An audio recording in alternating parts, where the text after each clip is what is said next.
After 10 years of marriage, Jonathan Richards had slept with nearly every colleague and friend I had. I pretended not to see, choosing instead to focus on maternity checkups as usual with my 8-month-old belly. Until one time, I was on my way to a routine checkup when his latest fling drove me down. I bled uncontrollably and begged him to take me to the hospital. Jonathan looked at me with a face full of disgust. Zara Clare, when did you become so good at faking accidents? His voice dripped with contempt. If you think putting on an act will make me care about you, you are wrong. Even if you died in front of me, I wouldn't spare you a glance. After saying that, he took his new fling and drove away, leaving me there to bleed out alone. By the time someone got me to the hospital, the baby in my womb had already suffocated and died. My mom, unable to bear the shock, died from a fatal heart attack. When I regained consciousness, my heart was already numb. Sitting beside me was Jonathan's grandfather, his face lined with sorrow. "Let me go," I said flatly. "Whatever I owed the Richards family, I have paid with my life." My phone buzzed incessantly with incoming messages. I glanced down to find my screen flooded with photos. Jonathan and his mistress Lily Patricia, tangled in each other's arms. While I had been fighting for my life, they had been celebrating in a 5-star hotel,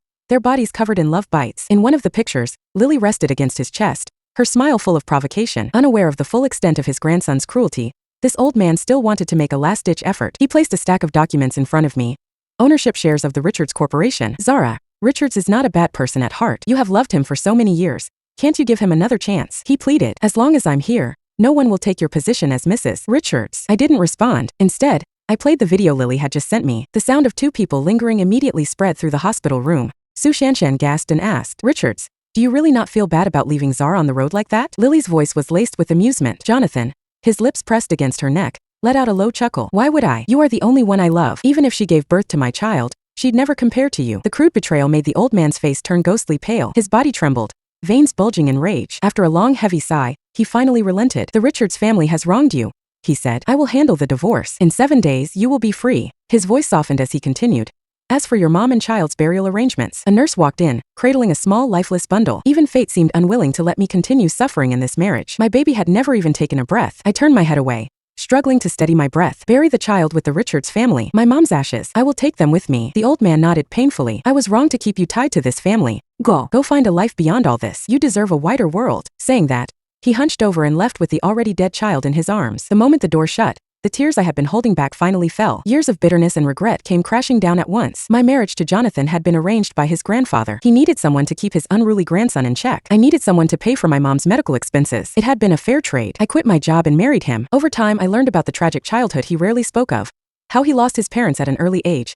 How he woke up in the middle of the night crying out for mom in his midnight dreams. In those moments, our two broken souls seemed to resonate with one another. I want to heal his heart. I want to start a happy family with him. So, I dedicated myself to being the perfect wife. I trained tirelessly in the kitchen, hoping to recreate the taste of his mother's cooking, the only warmth he had ever known. I traveled from place to place, trying to recreate the little wooden cabin from his childhood memories. I even learned every bed trick to satisfy his needs, hoping it would make him stay. I thought we would have a happy future together. But on our wedding anniversary, he proudly walked into a hotel with my best friend in a dignified manner. Like a madwoman, I ran after him, demanding an explanation.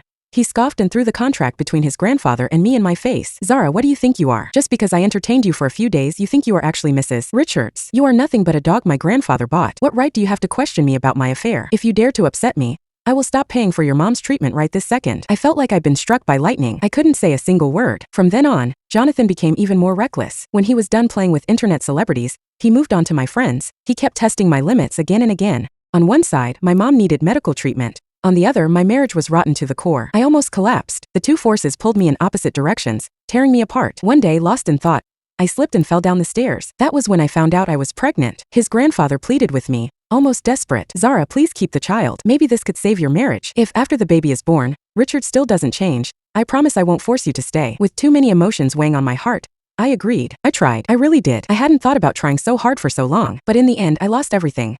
My mom, my baby, my marriage, my love. I wiped away my tears and gazed out of the window at the gray sky. Maybe the only relief was that both Jonathan and I were finally free. While I was lost in thought, my phone rang. It was him. "Zara, did you go crying to Grandpa again? You ruined my night with Lily. I'm warning you.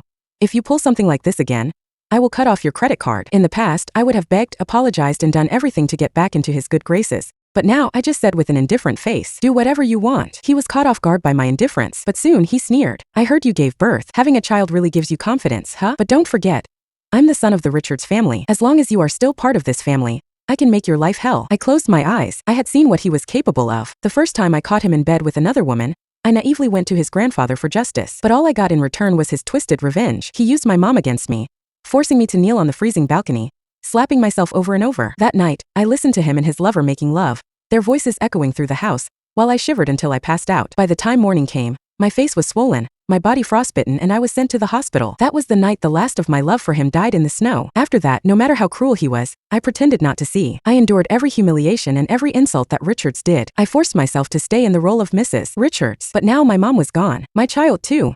This marriage, already a corpse, needed to be buried once and for all. I hung up the phone without another word. Then I stood up and contacted my friend at the funeral home to make an appointment for the cremation. When I returned to the hospital room, I saw Jonathan standing in the doorway.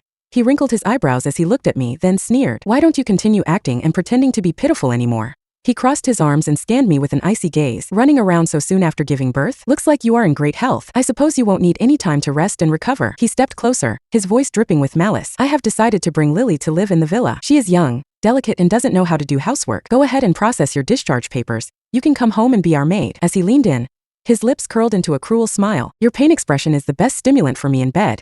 He stared at me dead on, expecting to see my pained and saddened look, but I didn't. I met his gaze with an expression as blank as an empty canvas, drained of any emotion. His amusement faded when he realized there was nothing left for him to destroy. Irritated, he turned to a nearby nurse. Where is the baby? Boy or girl? Bring it to me. The nurse hesitated, her face pale with anxiety. I helplessly said, Grandpa carried away the baby. Jonathan looked like he wanted to say more, but his phone rang. The moment he picked up, his face twisted with fury. Without warning, he slapped me across the face. Zara, what did you do to Lily? If anything happens to her, I swear you will regret it. Already weak from childbirth, I stumbled back, crashing into the hospital bed's railing. The nurse rushed forward, steadying me. Mr. Richards, your wife just gave birth. If you keep this up, you will kill her. But Jonathan didn't care. He acted as if he hadn't heard. With concern for Lily and without sparing me another glance, he stormed out of the room, his mind solely on her. The nurse looked at me with a heartbroken face. My pale face, however, didn't have any extra expression. My face was pale, my heart empty, as if all the love and hatred had been consumed in 10 years of suffering.